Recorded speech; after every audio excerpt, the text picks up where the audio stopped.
Third constituency Ramagiri మండలం ఎడగురుపల్లిలో జరిగిన దారుణం రాష్ట్ర వ్యాప్తంగా కూడా అందరూ చూసినారు.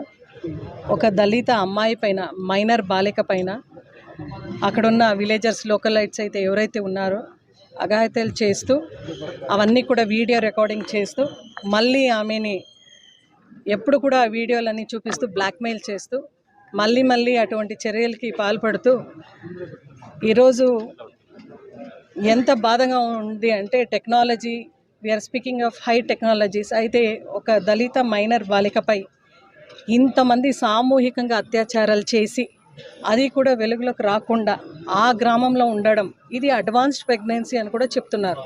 ఈరోజు పోలీస్ వాళ్ళతో మాట్లాడుతుంటే వాళ్ళందరూ కూడా చెప్తున్నారు, మేడం టెస్ట్ చేసిన తర్వాత కన్ఫర్మేషన్ చేస్తున్నాము, అడ్వాన్స్ ప్రెగ్నెన్సీ స్టేజ్లో ఉంది అని.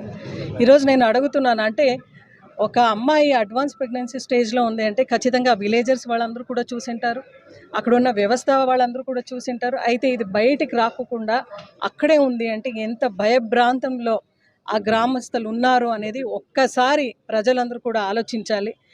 ఈరోజు పోలీస్ వాళ్ళు చెప్పే ప్రకారం, స్టేట్మెంట్ ప్రకారం ఆ అమ్మాయి వాళ్ళు చెప్పిన పేర్లందరినీ కూడా మేము రాసుకున్నాం మేడం, వాళ్ళందరినీ కూడా అరెస్ట్ చేసినాం అంటున్నారు. బట్ గ్రామస్తులు అయితే ఏం చెప్తున్నారంటే, ఇదే మా విలేజ్కి అయితే కొత్త కాదు, గతంలో కూడా ఇటువంటి సంఘటనలు చాలా జరిగినాయి.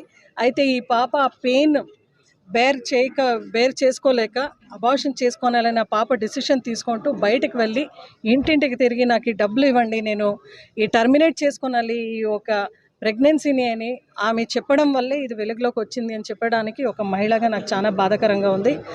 అంటే ఇది మొత్తం ఒక సిస్టమ్ అనేది కొలాప్స్ అయింది కాబట్టి ఇటువంటి సంఘటనలు మనము రాష్ట్ర వ్యాప్తంగా చూసుకుంటున్నాం. గతంలో జగన్మోహన్ రెడ్డి గారు ఉన్నప్పుడు ఒక ఫ్యామిలీలో ఏం జరుగుతూ ఉంది అనేది కూడా వాలంటీర్ ద్వారా తెలుసుకునే ఒక వ్యవస్థ మనం చూసేవాళ్ళము. అదేవిధంగా ఒక సెక్రటేరియట్లో ఆ గ్రామ మహిళా పోలీసు చాలా ప్రెస్టీజియస్గా పని చేసుకుంటూ కూడా ఏం జరుగుతూ ఉంది, మహిళ రక్షణ కొరకు ఏం చేయాలా అనేది ఆమె చేసే ఒక పరిస్థితి మనం చూసినాం గ్రామ సెక్రటేరియట్స్ ద్వారా. ఈరోజు అది లేదే, నిర్వీర్యమైంది ఆ వ్యవస్థ. ఎందుకంటే జగన్మోహన్ రెడ్డి గారు ప్రవేశం పెట్టినారు కనుక అది మనం కొనసాగించకూడదు అనేది వాళ్ళ మనసులో ఉంది. కాబట్టి మనకు అక్కడ ప్రతి సెక్రటేరియట్లో ఒక మహిళా పోలీసు ఉన్నా కూడా వాళ్ళని ఎఫిషియెంట్గా పని చేయకుండా వాళ్ళందరినీ కూడా సైడ్కి పెట్టడం, ఇది చాలా బాధాకరం విషయం. ఒకటి బాలిక, ఈ అమ్మాయి చేతిలో మొబైల్ ఉంటూ దాంట్లో దిశ యాప్ ఉండింటే ఖచ్చితంగా ఆమె బయటికి వచ్చి కనీసం, ఎందుకంటే జగన్మోహన్ రెడ్డి గారు 0 ఎఫ్ఐఆర్ ప్రివిలేజ్ ఇచ్చినారు గతంలో. సో ఒక్క ఫోన్ కాల్తో కనీసం, ఎందుకంటే బయటికి వచ్చి ఏ రోజు ఇంత దారుణంగా నాకు రక్షణ ఇవ్వండి, ఇన్సెక్యూరిటీతో పాటు ఈ టర్మినేట్ చేసుకున్నాలి ఈ ప్రెగ్నెన్సీ, నాకు ఇట్లా సామూహికంగా అఘాయిత్యాలు జరిగింది, అత్యాచారాలు జరిగింది అని ఏ ఒక్క ఆడ మనిషి కూడా నలుగురు మగవాళ్ళతో పోలీస్ స్టేషన్లో పోయి చెప్పేదానికి ధైర్యం ఉండదు, ఈ సమాజం ఒప్పుకోదు కూడా. బట్ ఒక్క ఫోన్ కాల్లో ఆ దిశ యాప్ ఉండింటే ఖచ్చితంగా ఆమె ఫోన్ చేసి నాకు ఇలా జరిగింది, వీళ్ళపైన కంప్లైంట్ చేయండి అని 0 ఎఫ్ఐఆర్ మూలకంగా చేసే ఒక ప్రయత్నం అయితే ఆ పాప చేసేది.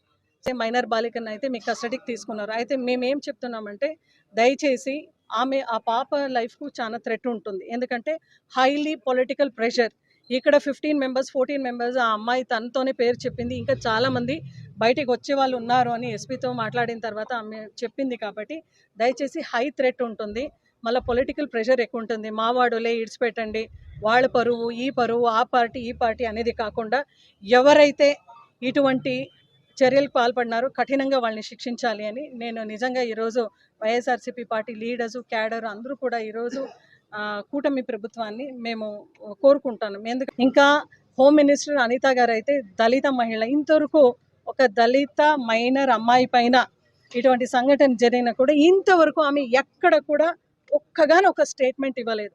మహానాడు, కడపలో మహానాడు జరిగిన చోట్ల కూడా ఆడ జస్ట్ మహానాడు ఎప్పుడైతే ఏర్పాటు చేసినారో 4 to 1 week బ్యాక్ అక్కడ కూడా 4 years అమ్మాయి, 4 ఏళ్ల అమ్మాయి పైన కూడా అత్యాచారం చేసి పాపని చంపి మళ్ళా వెళ్ళిపోయిన యువతిని అయితే మీరు అరెస్ట్ చేశారు. బట్ అక్కడ మీరు మహానాడు జరుపుకున్నావు కదా అనితమ్మ, మీకు ఒకటే మాట అడుగుతున్నాను, అదేవిధంగా కడప ఇన్ఛార్జ్ సవితమ్మ ఉంది కదా, వీళ్ళిద్దరూ మహిళలే కదా, మినిస్టర్సే కదా, కనీసం ఆ ఇంటికి వెళ్ళి మీరు పరామర్శించారా?